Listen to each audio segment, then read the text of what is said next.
हज़रात अस्सलामु अलैकुम। नहजुल बलागा और गैर मुस्लिम उलमा के सिलसिले में जिस गुफ्तगू का सिलसिला चंद दिनों कबल शुरू किया गया था, उस सिलसिले की चौथी कड़ी आज आप हज़रात के सामने पेश की जा रही है।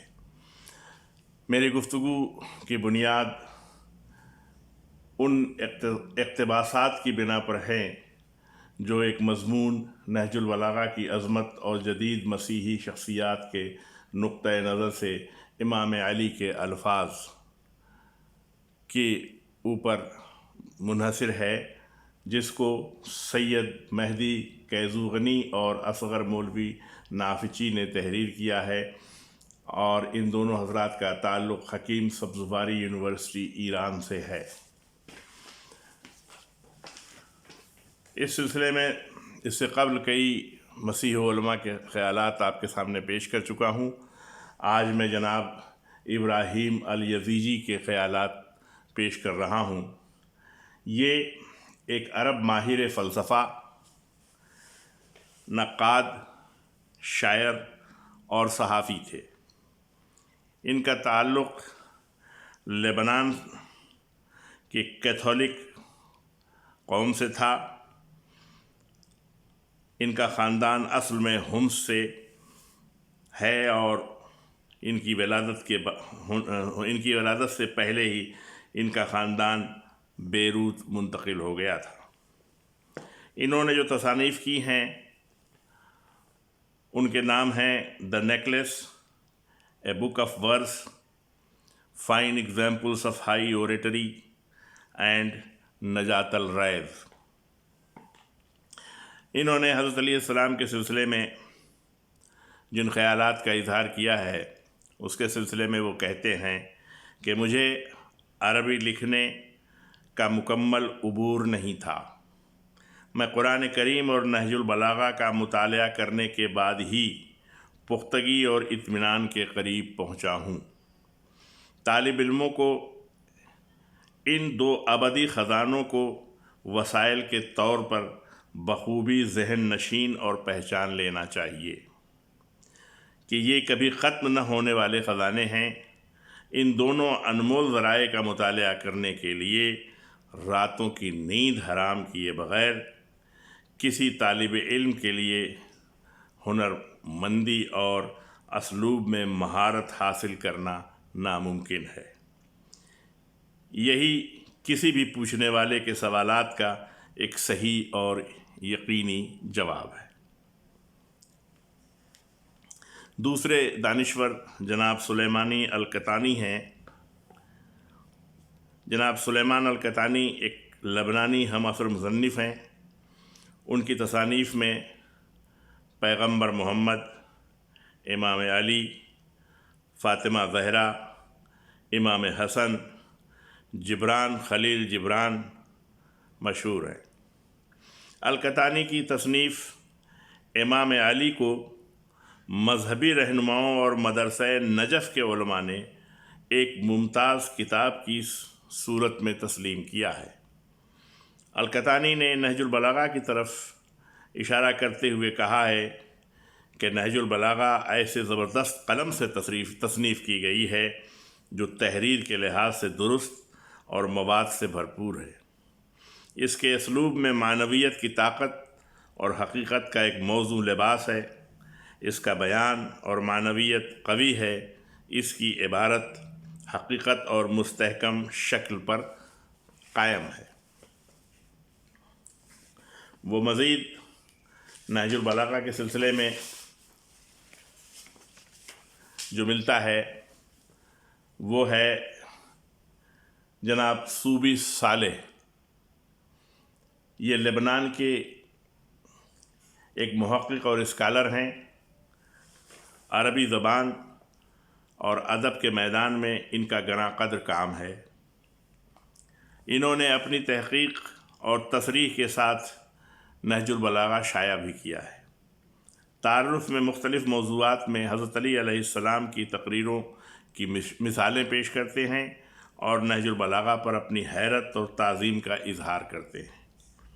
वो नहजुल बलागा की तरक्की पसंद हिकमत के बारे में تحریر کرتے ہیں کہ اگر ہم حضرت علی علیہ السلام کے خطبات اور خطوط کو ایک طرف رکھیں اور ان کی حکمت کے انتخاب پر جائیں تو ہمیں معلوم ہوتا ہے کہ یہ حضرت علی علیہ السلام کے معجزانہ اور قابل یقین احساس، وسیع علم، صحیح تجربے اور حقیقت و سچائی کی گہری سمجھ کو ظاہر کرتے ہیں۔ اس سے حضرت علی علیہ السلام کے دلائل کی ساخت اور قرآن کریم اور پیغمبر اسلام حضرت محمد مصطفیٰ صلی اللہ علیہ وآلہ وسلم کی احادیث کی قدر کے بارے میں پتہ چلتا ہے۔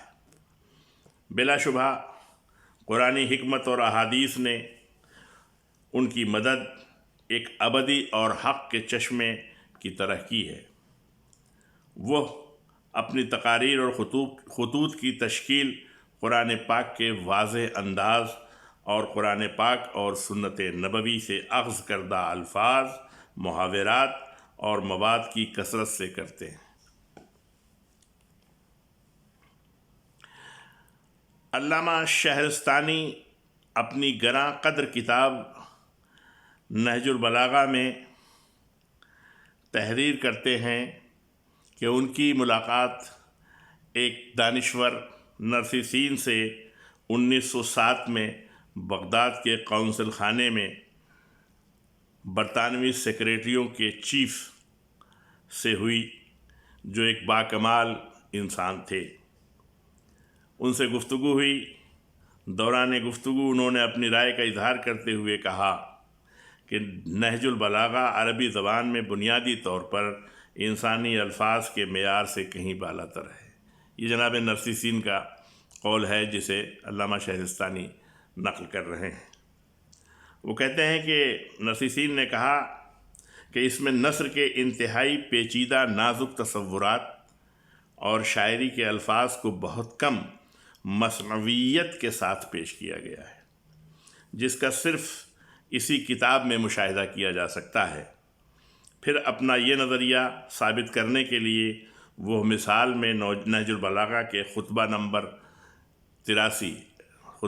83 کو پیش کرتے ہیں، جس میں انسان کی تخلیق کے بارے میں حضرت علی علیہ السلام نے فرمایا ہے کہ کیا میں تم کو یہ نہیں بتاؤں کہ خدا نے اس مخلوق کو کیسے پیدا کیا؟ خدا نے رحم کے اندھیروں اور پردوں در پردوں کے اندر انسان کو ٹپکے ہوئے قطرے سے پیدا کیا، اور پھر ایک معمولی خون کے لوتھڑے سے ایک بچہ وجود میں آیا۔ اس کا دودھ چھڑایا گیا، پھر وہ بالغ ہوا، پھر انسان کو برداشت کرنے والا دل، بولنے والی زبان اور دیکھنے والی آنکھ دی گئی۔ نرسیسین نے یہ کلمات پڑھے اور اس کی نظمیت اور اجتنابیت کی عظمت پر حیران ہو کر کہتے ہیں کہ حضرت علی علیہ السلام کے کلام میں پانی کی طرح روانی پائی جاتی ہے۔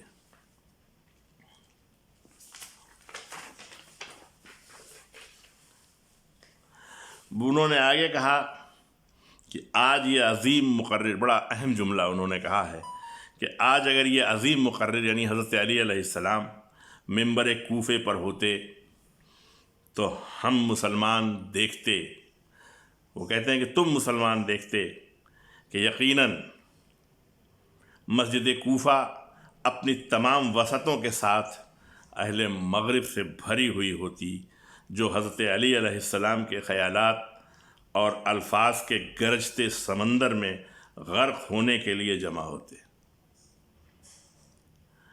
مسٹر کرنیکوئی، یہ بھی ایک غیر مسلم عیسائی دانشور ہیں۔ علامہ شہرستانی کتاب الٹیمیٹ پیوریفیکیشنز میں اس کے دوسرے حصے میں قرآن کی ہمہ جہت عظمت کی گواہی دینے کے لیے مغربی سائنسدانوں کے الفاظ کا حوالہ دیتے ہیں، اور ہندوستان میں علی گڑھ یونیورسٹی میں انگریزی ادب کے پروفیسر مسٹر کرنیکوئی کا ذکر کرتے ہیں۔ وہ مسٹر کرنیکوئی علی گڑھ یونیورسٹی میں ایک استاد اور دانشور کی حیثیت سے تھے۔ उनसे जब कुरान के मुजज़े के बारे में पूछा गया तो उन्होंने कहा, नहजुल बलागा कुरान पाक का छोटा भाई है। मैं यही सोच रहा था कि क्या किसी के लिए इस छोटे भाई जैसा लाना मुमकिन है जो हमें अपने इस बुज़ुर्ग भाई कुरान पाक पर अक्लमंदी के साथ गौर व फिक्र करने का मुनफरिद मौका फ़राहम कर सके। या बाल्फाज़ दीगर उन्होंने कह दिया, कुरान सामित को समझना है तो कुरान नातिक़ के ज़रिए समझा जाए, और कुरान नातिक़ को समझना है तो कुरान सामित के ज़रिए से समझा जाए। हज़रात, आज की गुफ्तगू यहीं पर तमाम होती है। इंशाअल्लाह इस सिलसिले की गुफ्तगू का सिलसिला आगे भी जारी रहेगा। आखिर में आप हज़रात से गुजारिश है कि अगर आपने इस चैनल को सब्सक्राइब न किया हो तो इस चैनल को सब्सक्राइब करें और लाइक का बटन ज़रूर दबाएं ताकि इससे हमारी मज़ीद हौसला अफजाई हो। अस्सलामु अलैकुम व रहमतुल्लाहि व बरकातुहू।